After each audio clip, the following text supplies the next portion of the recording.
Lanceng nak mengkoilah selesai loh. Mis kalau sakit itu kita tanggung jawab majikan atau kita sendiri sih, Miss? Oke, sebentar. Kamu tahu kan setiap kali telepon masuk ke saya secara langsung dan tidak langsung masuk di YouTube sama Facebook. Jadi hati-hati jangan pernah menyebut nama siapapun termasuk namamu sendiri karena setidaknya setelah viral kami minta take down. Kenapa? Kamu sakit gitu Tante? Iya. Aku kan hari Sabtu itu kayak kedinginan gitu kan, Miss. Terus habis itu kan aku tuh lambungnya kayak sakit gitu lah. Terus kan aku kan kalau makan muntah, kalau minum muntah gitu kan, Miss. Nah terus kemarin tuh sama majikan tuh disuruh minum obatnya punyanya suami itu yang dulu itu dia tuh obat diare itu, Miss. Terus aku habis minum obat itu, Miss, aku itu nggak bisa tidur, Miss, malahan, Miss. Katanya ini, aku kan bilang ini kan obat diare, aku bilang gitu kan. Dia bilang biar kamu perutnya itu yang ada di dalam perut itu biar keluar, soalnya di dalam perutmu tuh ada saigannya gitu. Terus kemarin kan aku terus gimana, kalau hari ini mau berobat nggak ada dokter, ya besok loh aku mau berobat, aku bilang gitu. Nanti kalau kamu sudah muntah ya itu sembuh gitu. Terus? Tapi aku rasakan sampai sekarang itu kalau minum muntah, kalau makan, kalau nggak dipaksa makan roti aja. Aku dari hari Sabtu sih masih makan nasi, hari Minggu Senin tuh nggak bisa makan nasi, Miss. Habis liburan atau bagaimana? Enggak, aku kan nggak pernah libur, Miss. Aku tuh kan jaga anak, Miss. Iya. Anaknya nggak bisa Kalau sakit itu yang menanggung majikan, Mbak. Sebaiknya ke dokter, tapi tanya majikan dokter mana yang boleh. Karena ada dokter yang tidak berasuransi. Jadi ke klinik atau kemana itu harus tanya majikan dulu. Tapi kalau kamu kalau mau itu ke dokter umum, tapi ya gitu antriannya mungkin sampai setengah hari sampai 1 hari. Karena dokter rumah sakit. Tapi lagi dokter privat tapi bayarnya mahal. Sementara asuransi cuman covernya tergantung ya, ada yang 100 lebih, ada 200 lebih, ada yang 300 lebih lah. Punya majikamu itu yang cover berapa kan aku nggak tahu. Dulu sih pernah 1 kali, aku kan ikut dia kan 7 tahun. Pernah 1 kali itu disuruh di dokter bawah itu dulu 400. Karena terus aku disuruh minta kwitansi gitu, kwitansi dari dokter gitu. Wajib minta kwitansi kan, mereka harus klaim ke asuransi. Nah pertanyaannya kalau apakah kamu dibelikan asuransi atau enggak, ini pertanyaannya ke majikan. Dulu sih aku disuruh itu pas waktu dekat sini tuh sakit itu, kamu berobatnya di situ ya, nanti minta asuransi. Lah sekarang sudah ikut 7 tahun masa iya nggak diizinkan lihat dokter? Nggak tahu itu orangnya itu kayaknya maunya aku kemarin bilangnya apa, Miss? Katanya tuh kalau kamu sakit yang itu kerjaan siapa yang handle kerjaan, bilangnya gitu. Dulu kok padahal gitu? Aku berjuang. Aku berjuang itu seperti ini. Aku berjuang itu mertahanin anaknya tuh, aku 7 tahun rela nggak pulang. Oke. Giliran kamu sakit? Giliran aku sakit, aku udah 2 kali ini minta berobat. Dulu waktu kena corona ya, aku minta berobatin. Akhirnya apa? Aku cuma minumnya panadol gitu, Miss. Sampai sembuh sendiri, Miss. Aku ngerebus jahe, ngerebus jeruk nipis gitu, Miss. Oke, jadi artinya adalah majikanmu hanya butuh kamu saat kamu sehat saja. Iya, ternyata seperti itu. Padahal aku berjuang. Kalau Miss Yuni, aku nggak mau nyebutin penyakitnya anaknya ya. Nanti saya WA saja, Miss. Biar Miss Yuni tahu pengorbananku itu seperti apa gitu. Oke. Kan Miss Yuni selalu menyarankan jangan pernah berkorban untuk orang lain. Karena mereka belum tentu mau berkorban buat kamu. Jaga kesehatanmu sendiri sayang. Saat kamu sakit nggak akan ada orang yang peduli sama kamu. Bener nggak saya ngomong kayak gini?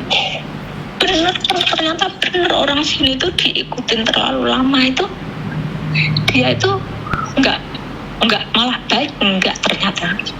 Berarti apa yang Miss Yuni katakan, walaupun tidak semua ya, walaupun tidak semua majikan ya, tapi benar nggak yang Miss Yuni selalu katakan bahwa semakin lama diikuti,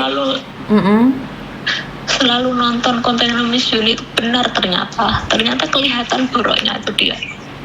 Saat kita sakit itu loh Mbak, yang kelihatan itu saat kita sakit. Jadi kalau majikan bisa menilai baik dan tidaknya itu saat kita sakit, bagaimana reaksi beliau, bagaimana majikan memperlakukan kita. Kalau majikan yang baik, mereka akan tetap menyayangi kita.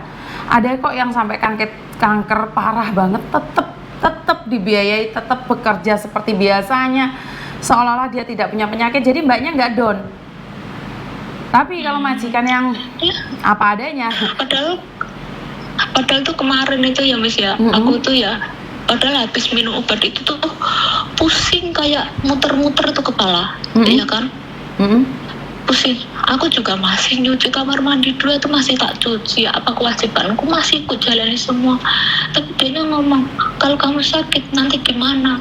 Kerjaanmu gimana? Bilang gitu terus. Oh, ternyata kok aku pertahanin perjuangan kamu seperti itu. Aku bilang gitu Mas.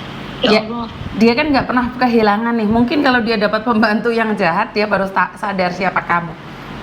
Dia akan tetap mencari kamu. Nah ini kelemahannya orang Hongkong ya. Mereka itu lupa apa yang kita lakukan. Pembantu yang baik mereka sia-siain. Tapi ada juga Cece yang over. Ngerti nggak?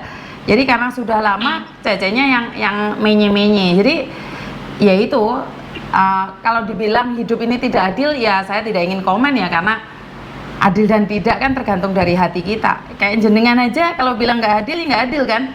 Giliran sampai sakit nggak dipedulikan. Terus aku kan pernah melihat kontennya Miss Yuni itu, kalau orang sakit kan nggak mungkin dikembalikan ya Miss ya. Tergantung sakitnya apa. Tapi pastinya selagi kamu sakit dan dapat cuti sakit dari rumah sakit, tidak boleh dipulangkan. Oh gitu ya Miss. Betul. Jadi tapi kalau nggak ada surat sakitnya dari dokter, ya nggak bisa dong sayang kita ngomong sendiri sakit. Paham nggak maksud saya? Iya. Jadi kalau sakit kan itu mau diajak.